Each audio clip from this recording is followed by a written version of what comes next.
Welcome to Kansas Ag Report with your host, Brian Hallman. Welcome to Kansas Ag Report. I'm Brian Hallman, and here's our lineup for today's show. In Ag News, we'll take a look at local and national headlines affecting Kansas farmers. In our Ag Feature, we hear from Edie Doan from Kansas Farm Bureau about this year's FFA discussion meet. And Inside Kansas Ag, KDA talks to us about this year's FFA Convention. And Kansas Wheat discusses current issues with volunteer wheat and disease. And in news you need to know, we get our weekly update from the Kansas Livestock Association, look back at last week's market activity with the guys from Paragon, and we'll let you know about important events coming up around the state of Kansas. Glad you could join us. Closed captioning brought to you by The Soybean Checkoff. Progress powered by Kansas farmers. KansasSoybeans.org.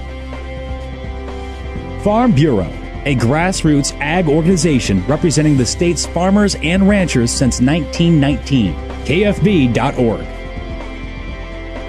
Kansas Wheat Commission, leaders in the adoption of profitable innovations for wheat. Online at kswheat.com. Here's our national headlines for this week in Ag News. The president of United Farm Workers of America says rural communities have faced increased immigration enforcement under this new administration.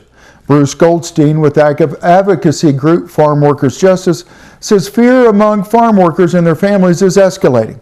In response, legislation has been introduced in the U.S. Senate that would help undocumented farm workers earn legal status. A similar bill is expected soon in the U.S. House. President Trump also promised farmers during a roundtable discussion last month protection should be granted to farm workers as part of immigration reform.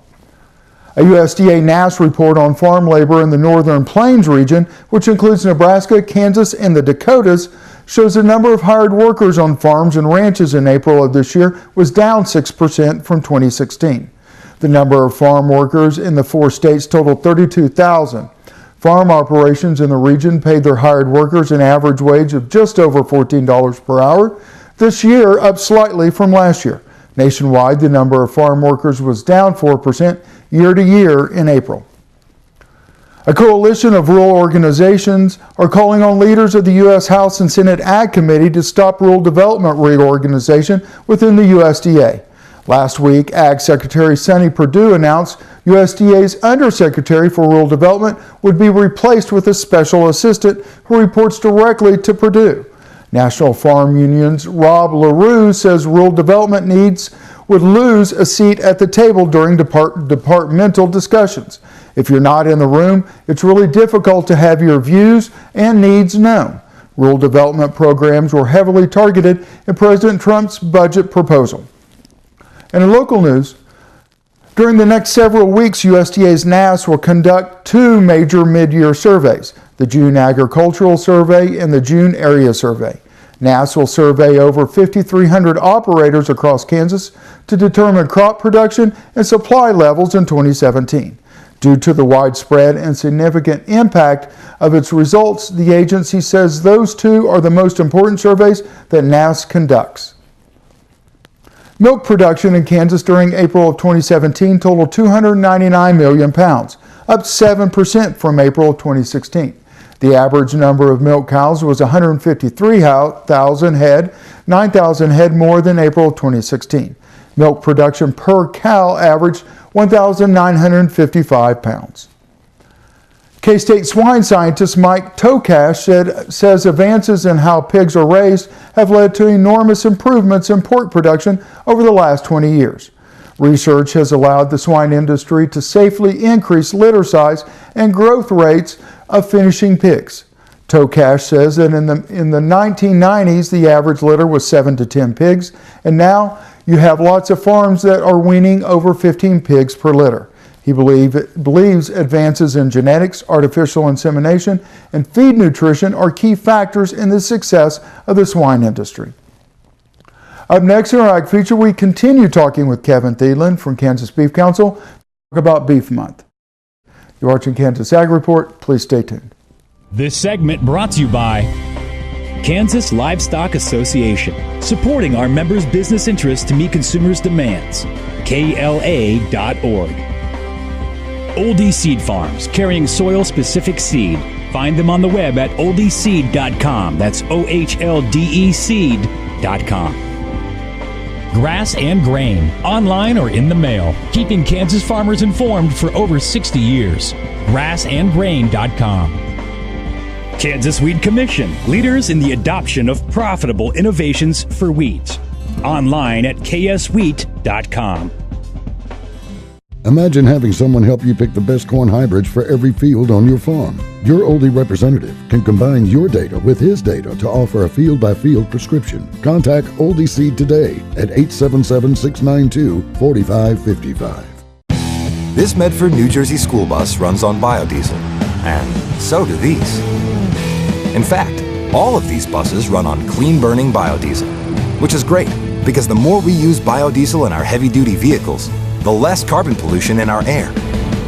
Think how great it would be if more of our school buses ran on biodiesel. More biodiesel, less carbon pollution. More is less. Biodiesel, America's advanced biofuel. The producer-funded Kansas Wheat Innovation Center was built to get improved varieties into the hands of farmers faster. Kansas Wheat, farmers advancing their future through wheat genetics research. Premier Farm & Home has what you need to make your lawn the best in the neighborhood. Hi, I'm Ken. We choose Premier Farm & Home for the professional look that we do ourselves. Feel free to stop in. You can also visit our website at heycow.com. We're here with Edie today. We're going to talk about the FFA discussion meet. So why don't you start off by telling us what is the FFA discussion meet? The FFA discussion meet is designed to simulate a committee meeting or another meeting that is typical for leaders that are working to solve problems or discuss ways to change the things that are going on in agriculture.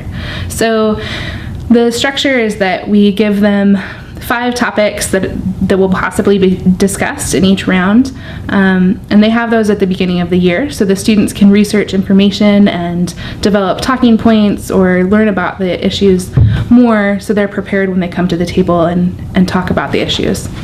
They have to create a 30-second opening statement. It's a memorized little speech that they give, and the judges score that solely as an opening statement. We encourage them to introduce the topic and present some of their points that they want to bring up during the conversation. After that, they have 15 minutes to have a discussion with their peers. So we have 4 to 6 students in each room that are discussing a topic. And this is a good amount of time for a high school student to really get into the issue and talk about some of the pros and cons and the possible solutions that may exist for them as FFA members or the agriculture community as a whole in addressing the conversation. After that, they get a little bit of time to reflect, but then they each have the opportunity to summarize the conversation. So they get 60 seconds each to work through what the conversation ended up being. So it's not something they can come in pre-scripted. They need to show that they're listening to their peers and incorporating that information into what happens next. So we encourage them to kind of create next steps as they think through the summary. And after that, the judges leave and we get to hear a little bit more about who the students are as FFA members and students in their high school, just to give the audience a little bit more information about who they are. So the judges score using a rubric, and they rate students based on some information that is provided so the students know how they're going to be scored in advance. And they rank the students and how they did in individual sections like analyzation, problem solving, cooperation, delivery, and then of course their opening and closing statements. So it's a good overall picture of how they do both in knowing the topic and working with their peers, which we think are pretty key leadership skills that students need to develop for being solid leaders in the future of agriculture. So we have this competition on the district and state level.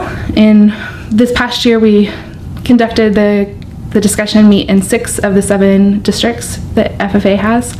And then the top 2 students from those went on to the state competition, and we've held the first round robin, the 2 round robin rounds for the state competition, and we have the final round coming up.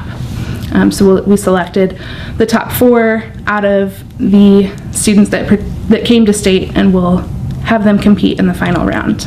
We also have awards for chapters, so we combine the scores of all of the students that participate from a chapter and come up with a chapter average, and then we give awards to the top 3 chapters that participated in the district level. Farm Bureau has had the discussion meet on the collegiate and young farmer and rancher level for several years, but we saw this as an opportunity to bring it down to the high school level and start developing those skills. When we looked at the FFA career development events, we saw that there was not really anything addressing this peer-to-peer relationship. So this was a good opportunity to fill in maybe a gap in the FFA offerings, but also get Farm Bureau in front of students as an advocacy organization and a place where they can go to as a resource for information about agriculture. We've had really positive feedback. Some of the students have told us that they've competed in several CDEs over the years, and this is their new favorite. So that's always a good thing to hear. But we also see that students have grown in their agricultural knowledge as the event has become more familiar. So there's still a long ways to go. We don't expect high school students to know everything or be perfect, but it has been encouraging to see how they've gotten into researching the topics and learning more about things like antibiotic resistance and the differences in conventional and organic production. So right now we are working on the topics for the 2017-18 year, and we plan to just pull the advisors to see if there's any changes in the rules that we need to make, but we think that it was really good for our first year and ran pretty smoothly throughout the year. So we don't anticipate changing a lot, but we are open to hearing feedback from advisors about how we can make this a better experience for them and their students. We have information about this on the website. It's www.kfb.org/FFA, and that'll take you to our page that's covering youth organization involvement, and there's a link for the discussion meet. This segment brought to you by the Soybean Checkoff. Progress powered by Kansas farmers. KansasSoybeans.org. Farm Bureau, a grassroots ag organization representing the state's farmers and ranchers since 1919. KFB.org. Kansas Wheat Commission, leaders in the adoption of profitable innovations for wheat. Online at kswheat.com. Kansas Livestock Association, supporting our members' business interests to meet consumers' demands. KLA.org. Kansas Farm Bureau, the voice of agriculture, represents grassroots agriculture. The state's largest and most powerful farm organization stands up for its members through leadership development, agriculture education, legal defense, environmental advocacy, farm safety, and risk management. Members also enjoy money-saving benefits. To join our organization today or to learn more, go to www.kfb.org or find us on Facebook and Twitter. This Medford, New Jersey school bus runs on biodiesel, and so do these. In fact, all of these buses run on clean-burning biodiesel, which is great because the more we use biodiesel in our heavy-duty vehicles, the less carbon pollution in our air. Think how great it would be if more of our school buses ran on biodiesel. More biodiesel, less carbon pollution. More is less. Biodiesel, America's advanced biofuel. Premier Farm and Home has what you need to make your lawn the best in the neighborhood. Hi, I'm Ken. We choose Premier Farm and Home for the professional look that we do ourselves. Feel free to stop in. You can also visit our website at heycow.com. Imagine having someone help you pick the best corn hybrids for every field on your farm. Your Oldie representative can combine your data with his data to offer a field-by-field prescription. Contact Oldie Seed today at 877-692-4555. The producer-funded Kansas Wheat Innovation Center was built to get improved varieties into the hands of farmers faster. Kansas Wheat, farmers advancing their future through wheat genetics research. If you would like to advertise your business on Kansas Ag Report, give us a call, 785-580-3287.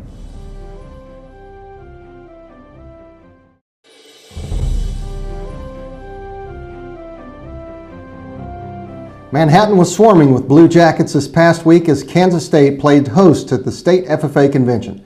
The State Convention is an opportunity to celebrate the impact FFA makes in the lives of students and communities throughout Kansas, and to recognize the leadership and skills being developed through this valuable educational program. Kansas FFA has current membership of over 9,000 high school students in 186 chapters, and it continues to grow. Next year we will see a dozen new agriculture education programs and FFA chapters in Kansas as schools across the state recognize the importance of agriculture education in both rural and urban settings. I'm Russell Plashka, an agriculture education teacher, former teacher, FFA alumni, and current workforce development specialist at the Kansas Department of Agriculture. KDA is committed to supporting ag education and FFA throughout the state, because we know that today's ag education students are tomorrow's agricultural leaders and agricultural workforce. Agriculture education in Kansas School combines classroom instruction with work-based learning through supervised agricultural experience programs known as SAEs that give students hands-on experiences in workplace settings in their communities. FFA also provides a critical leadership component, including training in public speaking, parliamentary procedure, and current agricultural issues. KDA is proud to support FFA during the State Convention and throughout the year, as agriculture education is the foundation for the future of agriculture. For more information about FFA or ag education in Kansas, go to our website at agriculture.ks.gov/aged. While grazing cattle on volunteer wheat may seem like a cost-effective option in a tough farm economy, not controlling your volunteer may cost you and your neighbors down the line.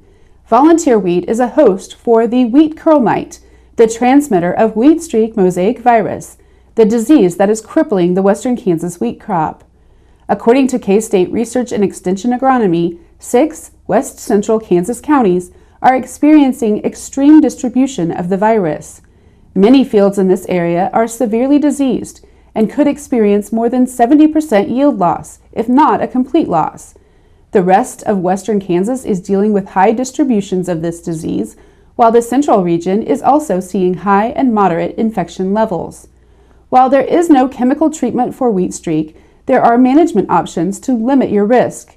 Controlling volunteer wheat is essential. The volunteer wheat must be thoroughly destroyed for no fewer than 2 weeks in order to eliminate the wheat curl mites. Kansas winds are the preferred mode of transportation for wheat curl mites, so volunteer must be killed within a quarter to a half mile of a newly planted field. Another control option is to avoid early planting. It's recommended to wait until after the fly-free date for wheat streak mosaic virus control. Plant varieties with resistance to the virus or the curl mite. While no variety currently has high resistance to wheat streak mosaic virus, many varieties do have partial resistance. This segment brought to you by Farm Bureau, a grassroots ag organization representing the state's farmers and ranchers since 1919. KFB.org. Oldie Seed Farms, carrying soil-specific seed. Find them on the web at oldieseed.com. That's OHLDE seed.com. Grass and Grain, online or in the mail, keeping Kansas farmers informed for over 60 years. Grassandgrain.com. Kansas Wheat Commission, leaders in the adoption of profitable innovations for wheat. Online at kswheat.com. Premier Farm and Home has what you need to make your lawn the best in the neighborhood. Hi, I'm Ken. We choose Premier Farm and Home for the professional look that we do ourselves. Feel free to stop in. You can also visit our website at heycow.com. I will take action against herbicide-resistant weeds. I will know my weeds, and I will stop them before they go to seed. I will do whatever it takes to give my crops the upper hand, and I will use multiple herbicide sites of action because every action counts. I will take action, this time for all time. You need a partner that you can count on to be there for your business, providing a depth of understanding to risk management issues so you don't have to. A knowledgeable support team located in your area, delivering products and services to make you more successful.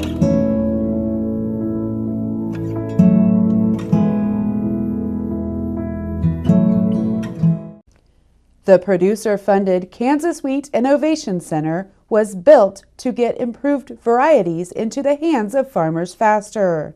Kansas Wheat, farmers advancing their future through wheat genetics research. Kansas Farm Bureau, the voice of agriculture, represents grassroots agriculture. The state's largest and most powerful farm organization stands up for its members through leadership development, agriculture education, legal defense, environmental advocacy, farm safety, and risk management. Members also enjoy money-saving benefits. To join our organization today or to learn more, go to www.kfb.org or find us on Facebook and Twitter. This Medford, New Jersey school bus runs on biodiesel, and so do these. In fact, all of these buses run on clean-burning biodiesel, which is great because the more we use biodiesel in our heavy-duty vehicles, the less carbon pollution in our air. Think how great it would be if more of our school buses ran on biodiesel. More biodiesel, less carbon pollution. More is less. Biodiesel, America's advanced biofuel. The Kansas Court of Appeals recently determined mixer feeder trucks are farm machinery and equipment and thus exempt from property taxes. This decision is now precedent in Kansas as the window to appeal the case has expired. The Kansas Livestock Association played a pivotal role in the case, providing research and agricultural expertise for litigating attorneys at Kaufman, DeFries, and Northern. KLA was a party amicus curiae, which means friend of the court. Kansas Livestock Association legal staff also filed an amicus brief supporting the exemption that was signed by Kansas Farm Bureau and the Kansas Agribusiness Retailers Association. The Kansas Department of Agriculture and the Kansas Attorney General became a party amicus curiae and filed an amicus brief supporting the exemption as well.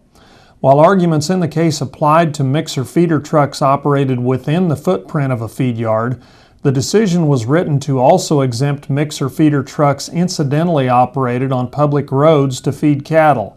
The court held these vehicles did not meet the definition of a truck, which would have usurped the ability to exempt them as farm machinery and equipment.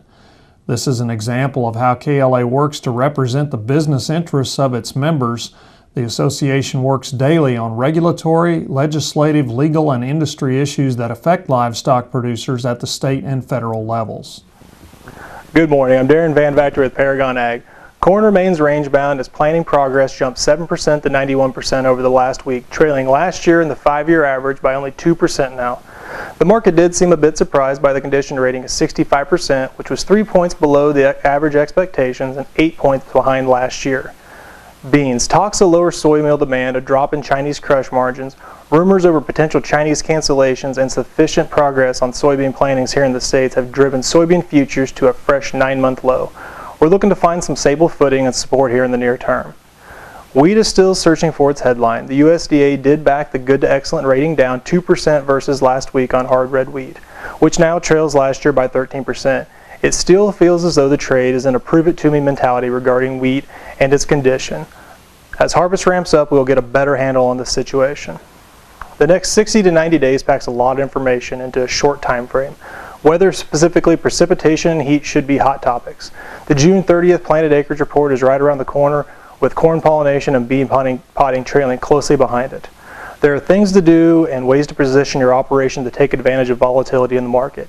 It's not necessarily a question of when, but a question of how. If you have questions about the markets or how your operation can better navigate them, please contact us here at Paragon Ag Advisors, 888-452-8751. I'm Darren Van Vactor. Be safe and have a great week.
Closed captioning brought to you by the Soybean Checkoff. Progress powered by Kansas farmers. KansasSoybeans.org. Farm Bureau, a grassroots ag organization representing the state's farmers and ranchers since 1919. KFB.org. Kansas Wheat Commission, leaders in the adoption of profitable innovations for wheat. Online at kswheat.com. Kansas Livestock Association, supporting our members' business interests to meet consumers' demands. KLA.org. Well, that's our show for today. I hope you'll join us each week for more news and information about agriculture in the state of Kansas. I'm Brian Holman, and thanks for watching.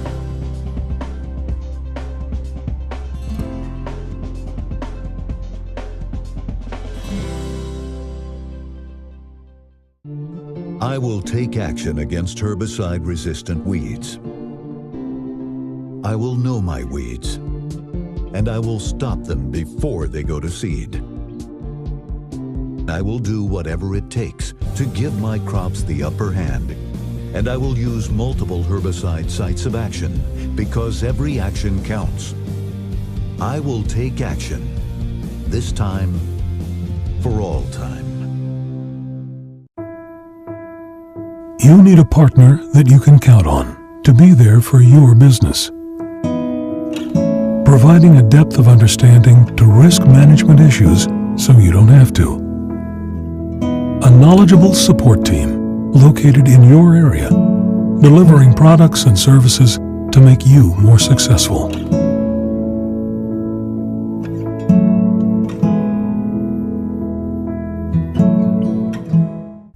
Premier Farm and Home has what you need to make your lawn the best in the neighborhood. Hi, I'm Ken. We choose Premier Farm and Home for the professional look that we do ourselves. Feel free to stop in. You can also visit our website at heycow.com.